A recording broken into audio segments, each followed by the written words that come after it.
I write to you from the third decade of the second millennium of the Western calendar. I am in Detroit. I gave birth to 2 children. I have a house, a station wagon, and a dog. I write to you from a time of upheavals of many scales and consequences.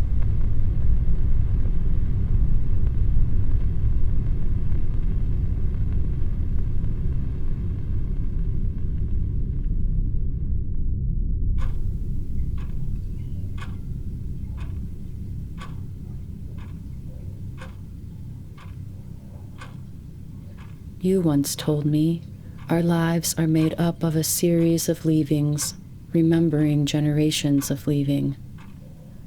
Life begins with a leaving.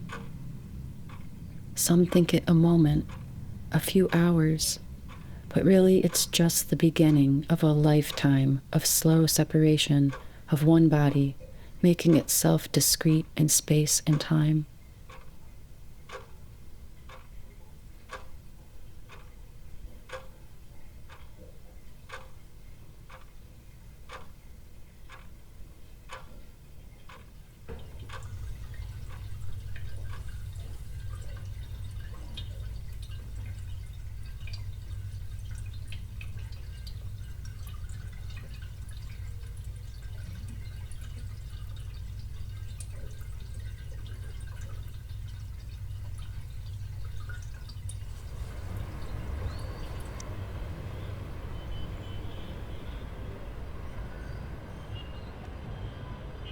I thought you should know that the family left Beirut about 100 years ago, and they left Detroit 60 years ago.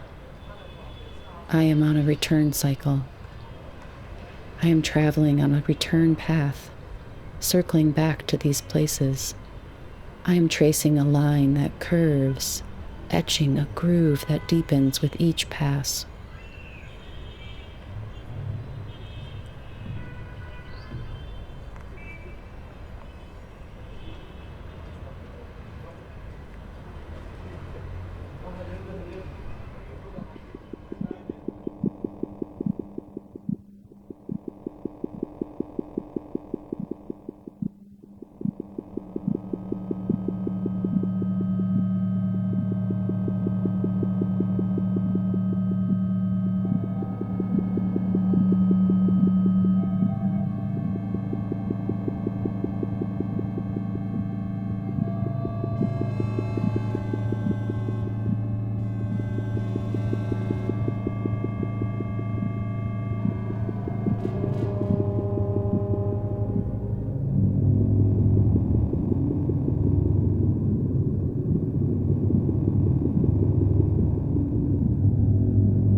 After Beirut, our second leaving was in the mid-20th century. At a time when many white families left Detroit, ours moved too. This generation would grow up as white and carry American names on their tongues, despite the fact that their race didn't fit neatly into America's black-white binary.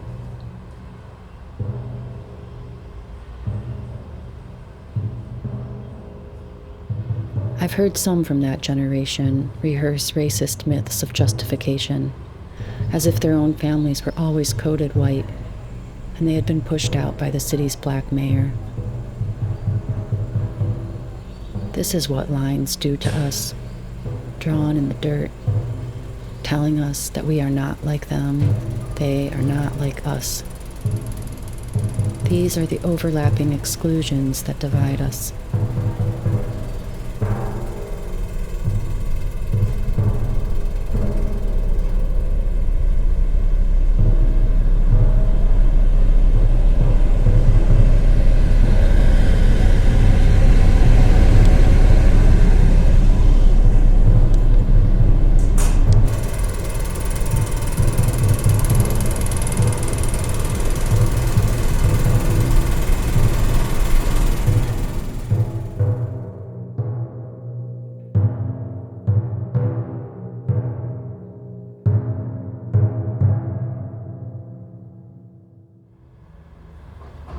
My grandfather left to seek his fortunes northward after the family's grocery store went bankrupt.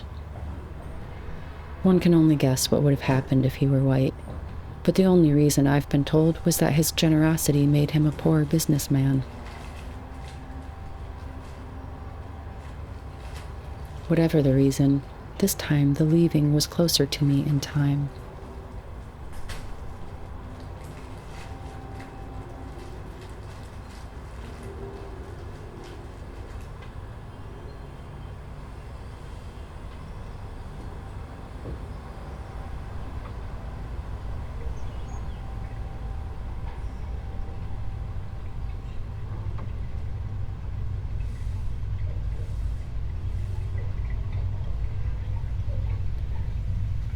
Our family left before the war.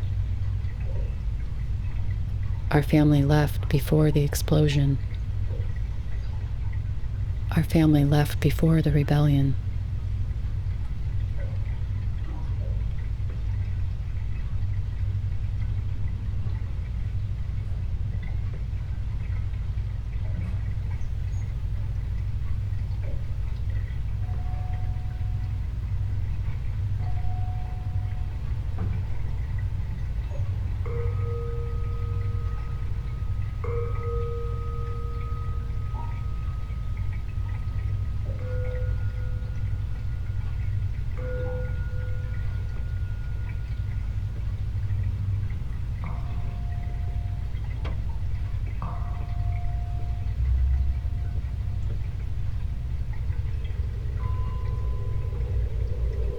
We traveled to Beirut 2 years before the explosion.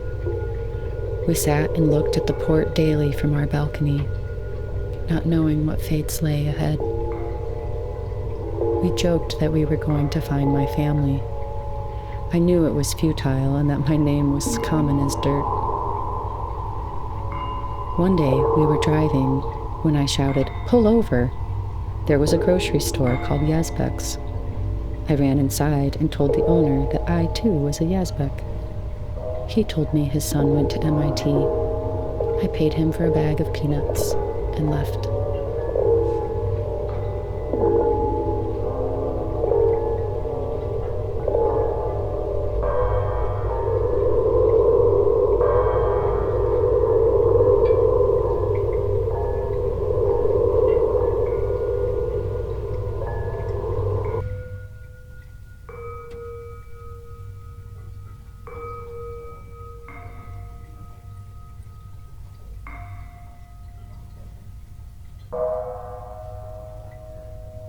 I question this idea of lineage.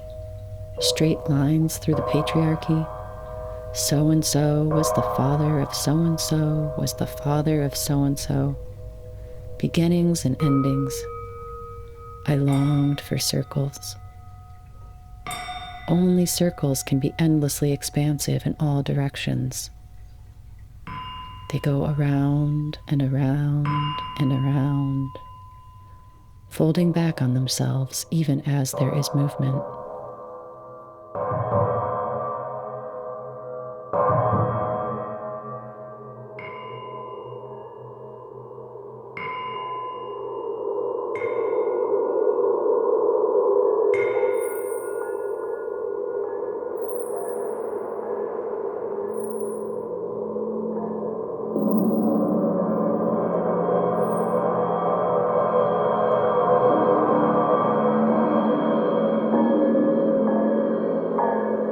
If you and I occupied the same time now,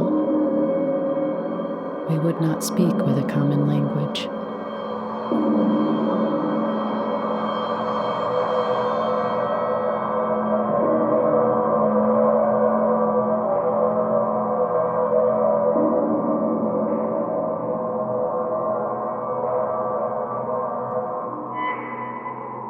A mother calls for her child to come inside. They watch as the port burns. She begs him, "Please, please come inside. Dear God, I hope no one is hurt." She calls the child by name, saying it over and over. "Please, please come inside." The gaze is transfixed on the growing plume, and then it reaches them.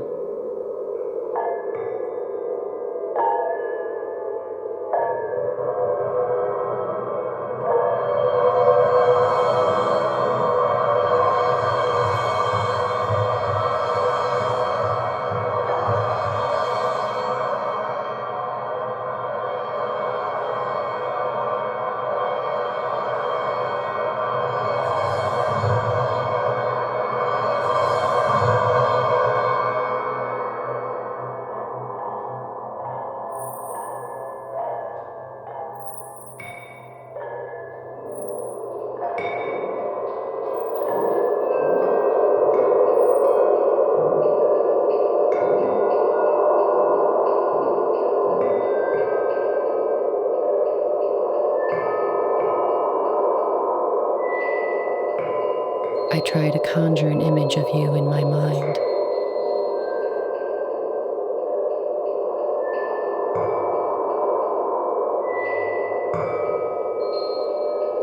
Do you think of me?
Equinox.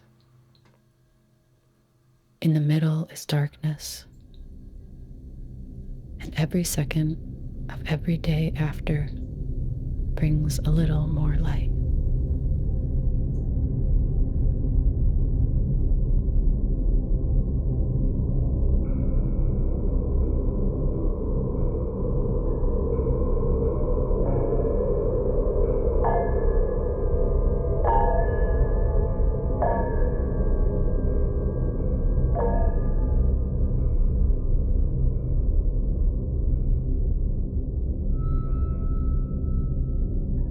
We returned to Detroit 13 years ago.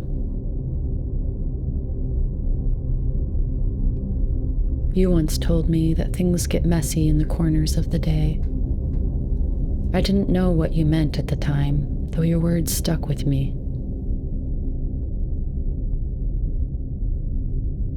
You were longing for the smoothness of a curve as well, an arc, a return path.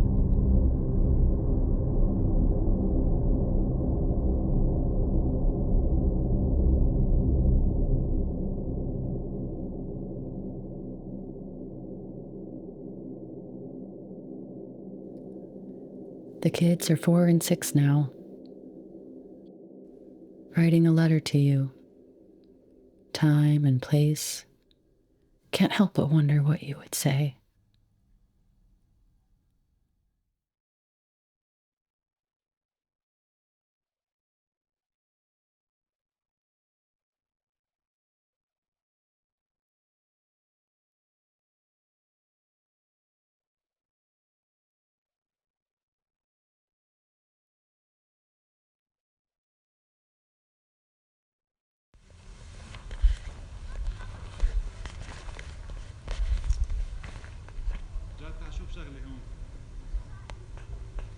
One sunny spring morning, when all the snow had melted, I was walking to pick up the kids from daycare.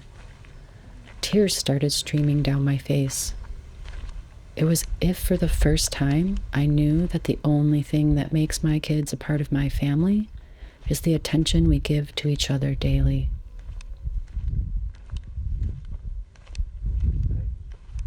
I know it sounds cliche, and yet I understood this in a new way. Our bonds were at once strong and amorphous, profound yet ethereal. My children do not belong to me just because they came from me. We belong to each other because we share time.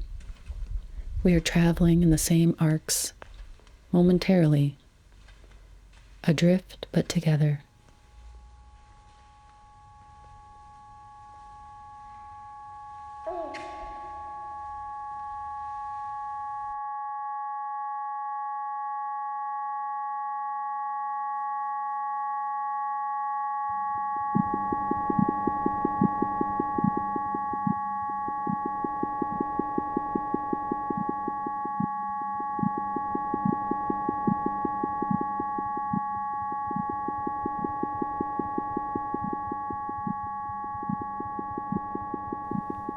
You told me without telling me. In a gentle voice, inaudible. Even clocks are made of circles.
One day, a friend sent me an email out of the blue. I hadn't talked to her in a while. She wanted to know if my partner would be a sperm donor for her to be able to conceive and raise a child on her own. I thought, of course. Why would we ever say no? Then I found myself suddenly very conflicted. What if the child looked like my children? What if it acted like them? I knew that family is not about biology, and yet here I was looking for my relatives in Beirut and Detroit, returning to places I had never been.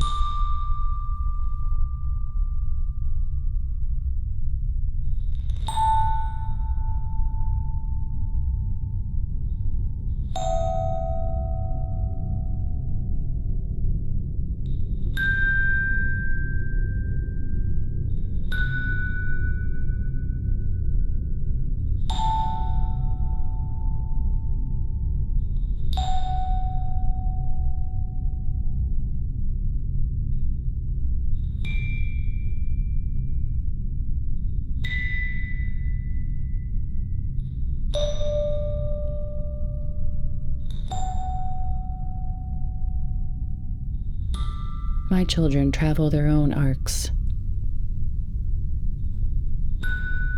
Our pulses coincide only fleetingly.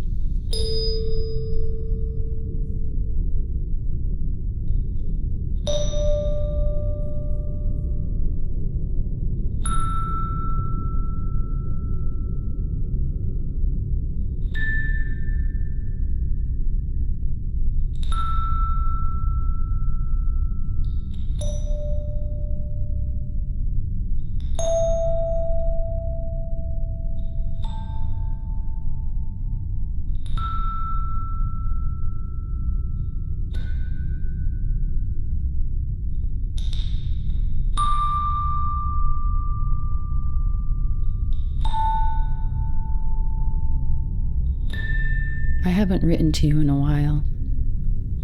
I'm on my way to work. The kids are growing every day.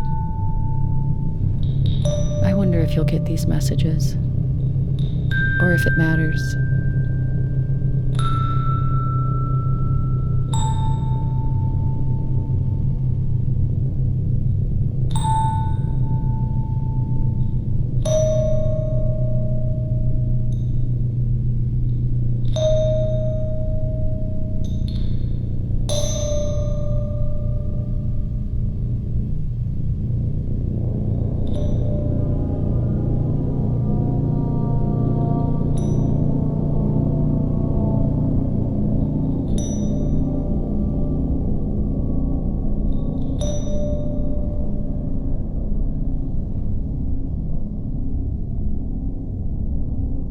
I had heard of a photo of a young boy, a toddler, washed ashore in the Mediterranean. I couldn't bring myself to look at it.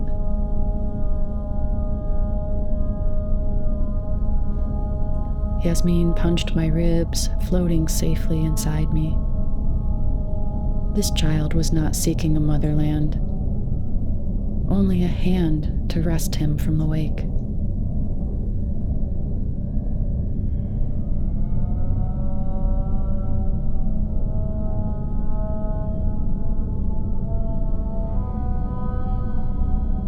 My child once said to me before she had seen her third birthday that she was my great-great-grandmother. This is how you speak to me. After your arms released my torso, you said, "I love your hugs." It feels like my arms are all tangled up in a familiar face. I feel it here.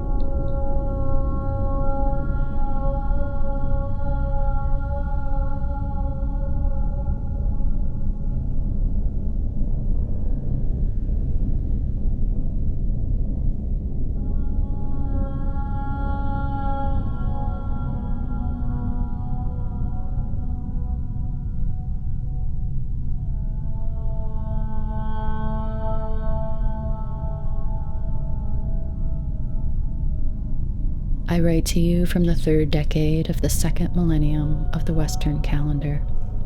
I am in Detroit. I gave birth to 2 children. I have a house, a station wagon, and a dog.